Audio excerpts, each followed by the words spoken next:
What's good, budget fam? I know my hair is a little unruly, but I haven't harvested yet, and it's a little budget secret. I only get my hair cut when I harvest all my plants. It's kind of been a tradition I've been doing for like the past like 5, 6 years. So I have one plant left out of the four that we started with, and that one will be coming down in a week, so like 7 days from now.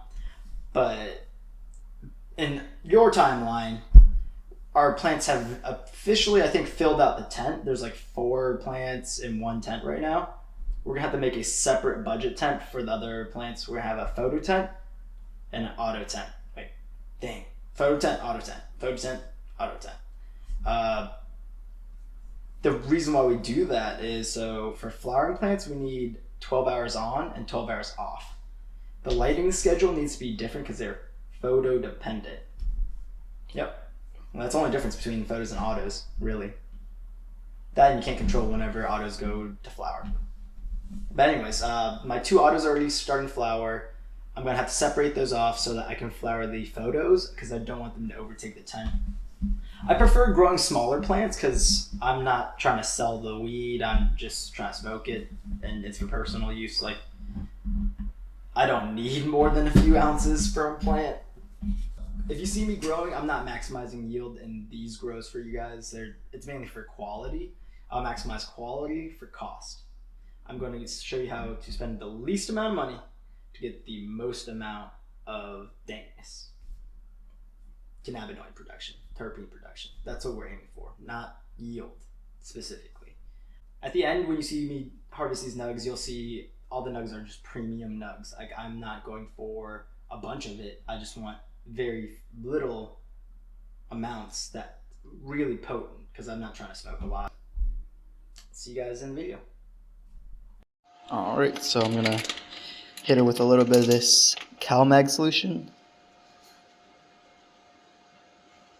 It's probably roughly like 1 milliliter per gallon. If I had to give a rough estimate on how concentrated it was.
Solid build looking.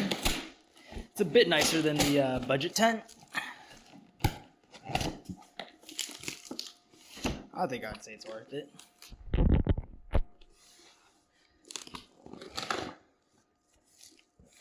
If you want a nicer build of like all metal pieces,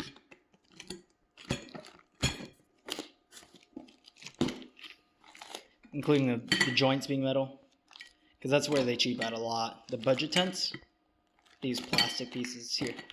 Let me show you. I got a budget tent for you to see. This is, I think, a Zazzy. They really upgraded the zippers on the Zazzys. These used to be bad, but ooh, starting to stank. Plastic joints. plastic joints down there, you can't really see them. But they're plastic. And the metal's a little bit thinner too. You see these like little rods? It's a bit thinner. So these green rods are thicker. The tent zipper tends to be better. And the corner pieces are actually made of metal. So we'll be right back whenever it's done.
Another day, another victory for us Fortnite OGs.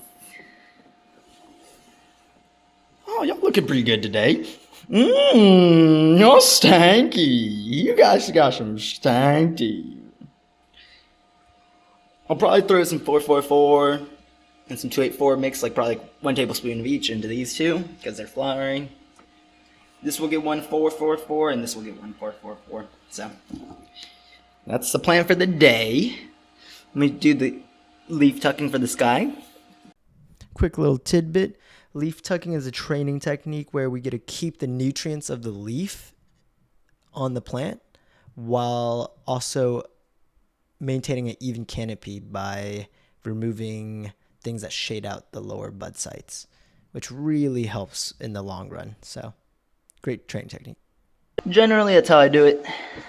Just some of the big fan leaves. There's like not really bud sites. I could possibly tuck that one if I wanted to, like right here. I'll tuck them just so you could see how I would do it if I were to do it. Bam. So this guy now can see some light. And I'll do the same here.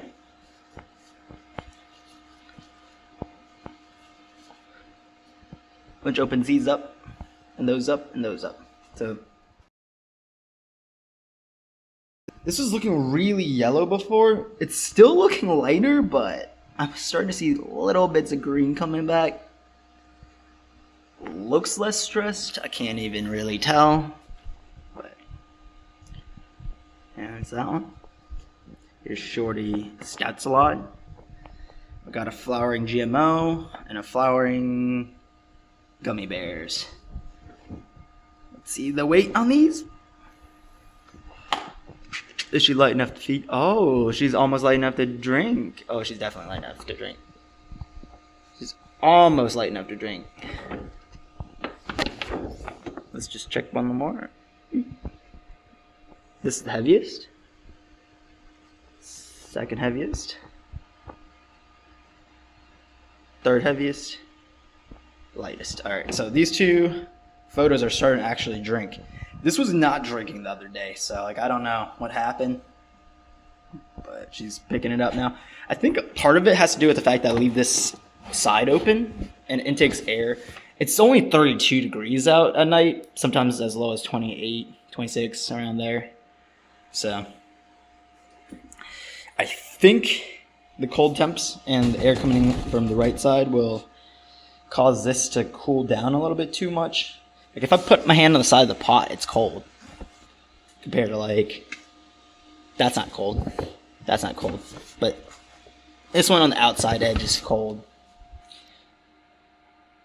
We'll figure it out. And we're out. Are we back at it again? Back at it again with the white vans? Ooh wee. Guess they're getting big. I think I might have to separate y'all. You two need to get in your own tent. You two need your own tent. The green is coming back, actually. It looks like the 444 and the CalMag foliar spray are coming through.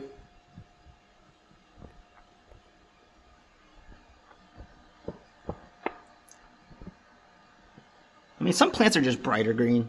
I don't think that's healthy green, but some of them are just darker and some of them are lighter.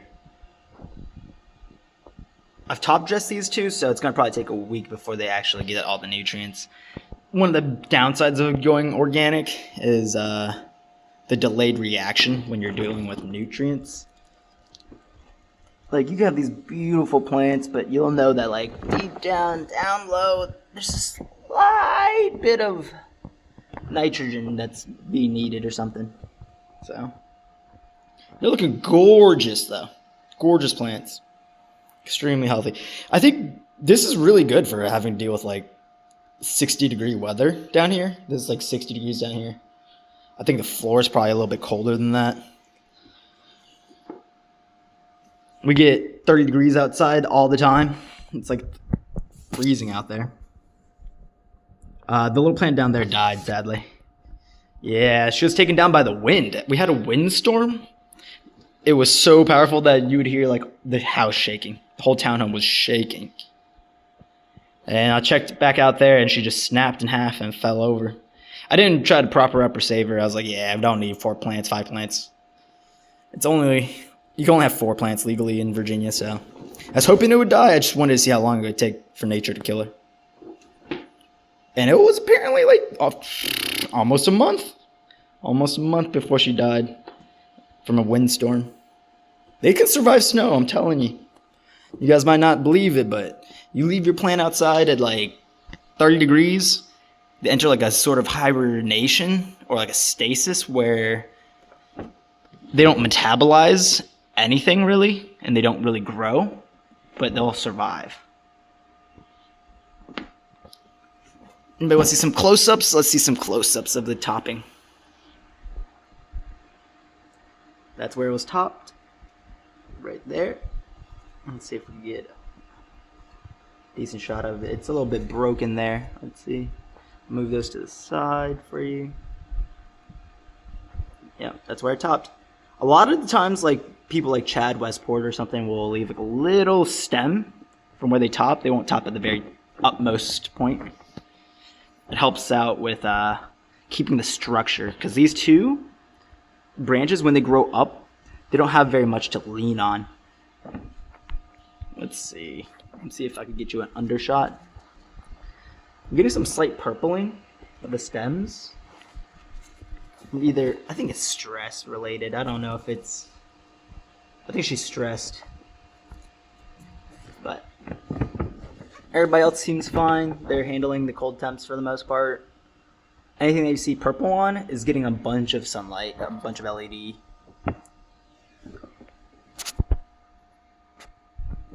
This guy's got even a little bit himself on that. I think those are bite marks. What the fuck? That's not great.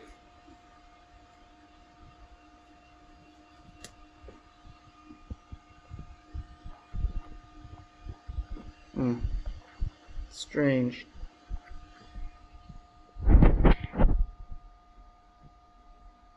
Oh well.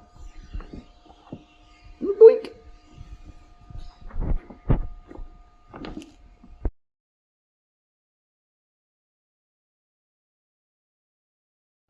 And we're back at it again with the white vans. Whoop. Ooh, okay. Mr. GMO's got the stretch going.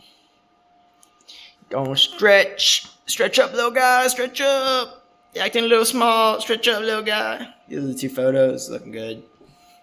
Doing their thing. Doing their thing. Okay. Okay. Okay, Mr. GMO. You're fast flowering the shit. Okay, man. Yes, this would be day 35. That's pretty early flowering. They're looking pretty decent. A few bud sites here and there. Not exactly uniform. Not trying to get nothing perfect. Just trying to get some bud in and out so I could get two more better plants or other plants here, and then I'll work on the genetics for these two. If the blueberry cupcakes actually taste good, maybe it's a little bit of a finicky grower compared to the violet vortex, which is just the perfect plant. Like, this is the ideal specimen. Like, all the leaves are gorgeous. Like, we got tops on tops on tops. Let me see if I can get a shot of the stem. Yeah, that thing's a monster. That's a monstrous stem.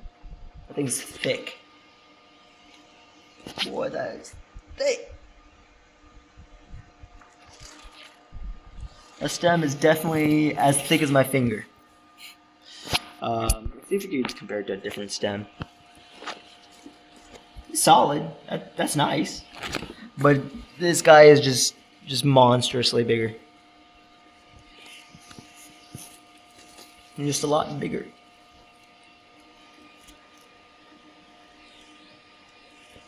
You call him Girthmaster. So, there's the plants. Looking damn good today. I'll have to do some leaf tucking. Maybe one leaf here. One leaf here. I always do those two. And these two are kind of getting big to the point where I should probably leaf tuck them. Jesus. You guys grew like a bunch overnight. There we are. Now they're a little bit leaf tucked. A little bit. You can see more bud sites popping out here and there. There's a bunch under there. I gotta free those. I think I'm gonna do a heavy defol on him now that I fed. So the reason I didn't defoliate before was the leaves kind of act as like a nutrient store. Whenever they deplete their nutrients, the lower leaves start getting cannibalized, and they'll pull nutrients from here and move them upward. I wasn't gonna defoliate these. Well, I usually don't defoliate too much on autos. I just kind of leave them for the most part. But this being a photo, I have infinite time. I could just give it as much nutrients as I want. So I'll probably defoliate these actually. I'll do that tomorrow. We'll see a defoliation video tomorrow. Gotta get a little bit of one-on-one time with each one. Alright, we'll get this one. This is gummy bears. Here's her structure. She's got solid structure. A little bit small. I could probably pull this out. Yeah, that's what I'm gonna do. I'll pull that out. And then by doing that, I'll lower get the canopy more even. Yeah. So the goal is to get this guy a little bit further down so that he'll hold that. And now that's been trained for the day. Easy as pieces of pie. I'll probably do, see, there's a giant leaf that's kind of blocking a lot of bud sites. I'm gonna have to defold this one or leaf tuck it. I'm gonna leaf tuck because it's auto. Try to keep those nutrients in reach of the plant if it needs it. I'm trying to do this on budget, so we're not feeding these too much more. Probably never. These two are not getting any more food, and we're gonna just ride it out. That's the plan, at least. We'll see how that goes. If it goes real bad, I'll top her off. But until then, that's how it shall go. As far as this goes, this is the main top. I've bent her out a few times already. I'll do it again.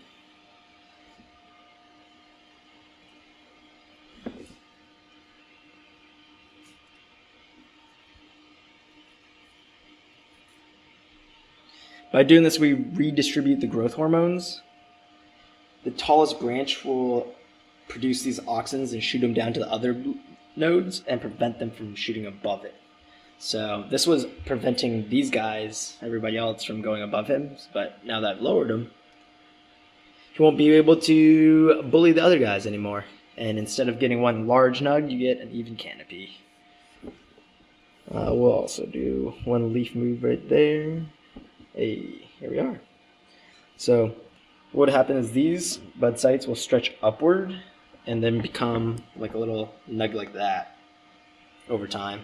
And he's going to bend back upward like a banana and catch back up in height with the rest of these guys. That's how I train. Simple as easy as that. Simple as easy as a pie. You could bring these out a little bit if you wanted to. Like I'm not trying to maximize yield as much as I'm trying to get things out as fast as possible. Some early bud shots, early nug shots. I'm gonna get you that awesome zoom in. So everybody came here for that beautiful zoom in with my shaky ass hands. Yep, everybody came in for that. Yeah, beautiful little pistils. Gorgeous low growth. Monstrous vegetative plant. I could really defoliate that. I could, and I will.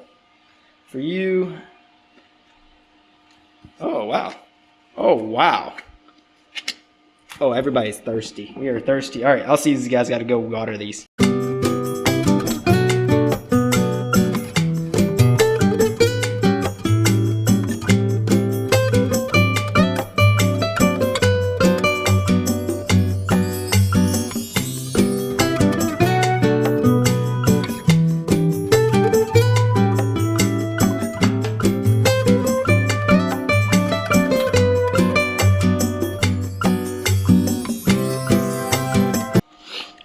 March 6th. It's gonna be good morning, Starshine. The world says hello.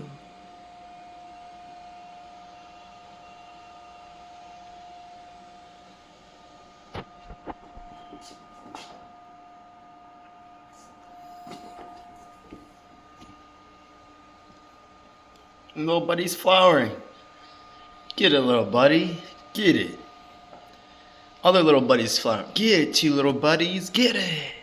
All rizzy. Looks it's default day. Because everybody else is normal. Like this guy, you move one, you can see through all of it. It's like most of it's airy. You can see that? That's airy. There's stuff in there. Perfect spacing. This guy on the left, though, if I move this leaf, all you see is more leaves. If I move this leaf, all you see is more leaves. There's nothing but leaves in there. So we will sadly have to take some of this off.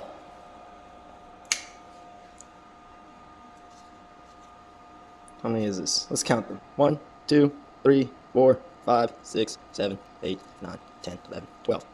Nice. That doesn't happen all the time. You get a lot of like 5 levers, 7 levers, but this mutant of a leaf, however you count them. That opened up this little spot right here. You can almost see in there. Nice. I'm just gonna go for the other top one right here on this side. You see these stems are really thick. They're really thick, boys. There's another one. The Violet Vortex has possibly some of the best vegetative growth I've seen in a plant. Possibly. Let's get you a little bit closer. There we go. Whoa. Let's see. I could probably leaf tuck that one. I might take this. I might take this. I'm thinking about taking the top two. Yeah.